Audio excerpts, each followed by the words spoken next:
The global issue explored society's tendency to lose sight of personal happiness while striving to fulfill hegemonic ideals, such as financial success or prestigious careers. Specifically, society's emphasis on achieving educational and economic milestones, like attending college or obtaining socially respectable employment, can overshadow personal fulfillment. Formal education and economic stability are often considered essential indicators of success, reinforced by social mobility.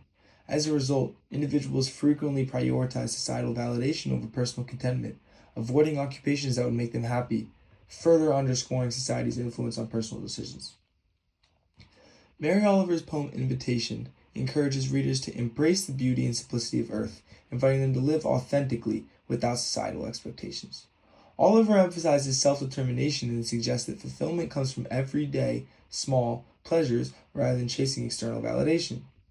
She opens the poem by asking, "Oh, do you have time to linger for just a little while out of your busy and very important day?"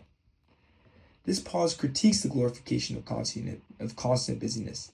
The word linger implies a deliberate pause, contrasting modern life's rush towards financial success. Through this line, Oliver's direct address and invitation into nature encourages readers to reconsider their priorities. The emotional subtext is one of gentle urgency. She begs her readers to reclaim happiness in simple pleasures, suggesting life's true importance lies in joy and presence. Oliver critiques societal values by further writing that the goldfinches sing, not for the sake of winning, but for the sheer delight and gratitude. She contrasts winning with intrinsic joy. The diction, sheer delight and gratitude, reflects values often missing from lives dominated by the pressure to succeed.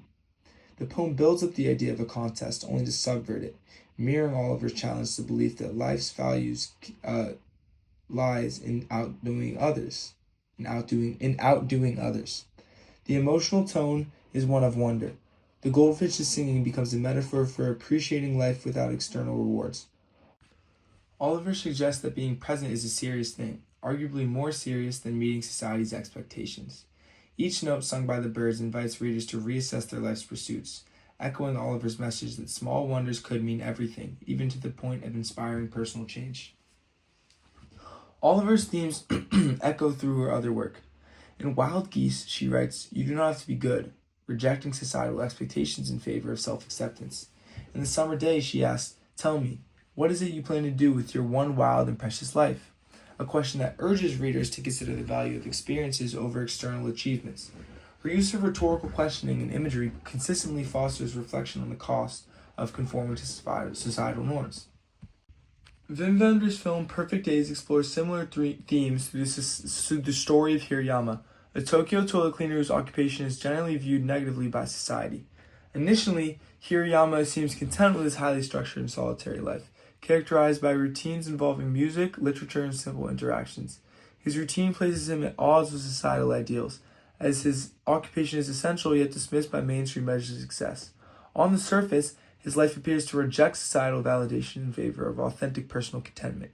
However, a deeper analysis reveals emotional detachment driven more by avoidance than true fulfillment. Wenders' cinematic techniques such as slow pacing, isolating wide shots, and deliberate sound design powerfully convey Hirayama's emotional isolation and internal struggle.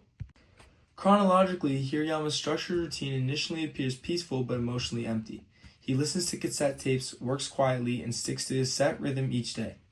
Wide, cinematographic shots emphasize his solitude amidst bustling urban settings, visually symbolizing detachment from societal expectations. His life may appear mindful, but upon closer inspection, it functions as a barrier from emotional exposure. Hirayama's meticulously controlled routine serves as a defense mechanism, creating an illusion of peace and control. However, this illusion collapses dramatically with the arrival of Hirayama's niece, whose unexpected presence disrupts his carefully structured life, forcing him to confront suppressed emotions and unresolved past traumas. Then, zooming into the shadow tag scene, it is the first time we truly see Hirayama convey any emotion. It seems to me that this is the first time Hirayama feels emotion with someone of his own age. This is important, as he sees that there is more to life than his monotonous routine, which is void of emotion.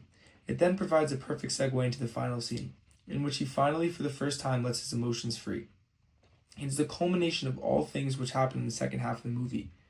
All the emotions and happiness from seeing his niece, to the sadness of her leaving, and finally the raw mix of emotions seen through a shadow tag interaction.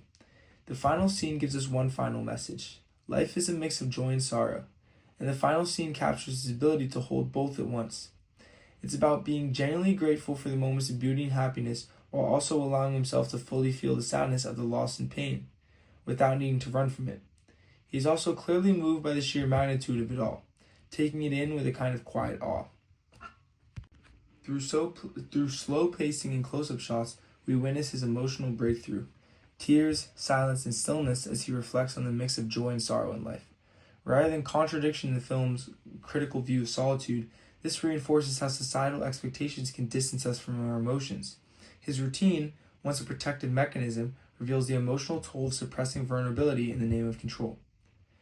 Wenders emphasizes Hirayama's emotional emptiness through monotony through specific repeated motifs, scenes of him gazing at trees in his routine bathing rituals. These become structural motifs in Perfect Days. In one recurring sequence, Hirayama pauses during his day to gaze up at sunlight filtering through a canopy of leaves, even snapping a photo of the trees in the sky as part of his midday routine. Wenders frames these nature shots with an almost reverent stillness, often angling the camera upward from Hirayama's point of view. The visual framing remains static and unhurried, isolating this moment of brief beauty within an otherwise unchanging day. Likewise, each evening we see Hirayama at the local Sento bathhouse, watching off the day's toils. After methodically scrubbing himself, he slowly sinks into the hot water, a physical action filmed in nearly an identical fashion every time, emphasizing how every single day in his life ends the same way. Throughout these scenes, the camera often lingers for long takes. This is arguably Wenders' most patient film, with the camera lingering on Hirayama's face in methodical movements, and Hirayama's facial expressions remain subdued. Koji Yakusho plays the character with a stoic demeanor. He seldom speaks and rarely betrays strong emotion, so any hint of a smile or sigh becomes telling, underscoring a kind of emotional numbness beneath his routine. Even the sound design accentuates the monotony.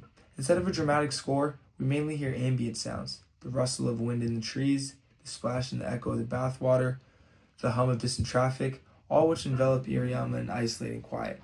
The near absence of dialogue in these moments is what makes the solitude even more pronounced. While some viewers may interpret these slow, meditative sequences in a more optimistic light, as contemplative, beautiful moments that reflect a quiet acceptance of life's simple pleasures, Wenders' cinematic techniques invite a closer examination of what lies beneath that placid surface. The patient pacing and repetitive imagery certainly create a contemplative atmosphere, and one could argue that Hirayama's ritual of photographing trees or soaking in the bath conveys a mindful appreciation for small moments. However, this serene routine can also be read as a masking of deep loneliness. The film's visual and sonic structure ultimately reinforces the sense that Hirayama is stuck in place, his days differing little from one to the next. In the end, the cyclical shots of trees and bathing do more than to just celebrate life's simplicity. They underline the stasis in Hirayama's world, making the monotony and emotional void at the heart of his life unmistakable. Thus, even as Perfect Days finds certain poetic beauty in routine, it never lets us forget the overwhelming emptiness that the very routine has come to signify. Both Oliver's poetry and Wenders' film critique the pursuit of external validation and advocate mindfulness, presence, and authenticity. Oliver's direct engagement and vivid imagery provoke introspection, while Wenders' visual storytelling immerses viewers in the emotional consequences of societal pressures. Together, these works encourage a reassessment of societal priorities, highlighting that true fulfillment lies in embracing genuine, simple, and mindful experiences.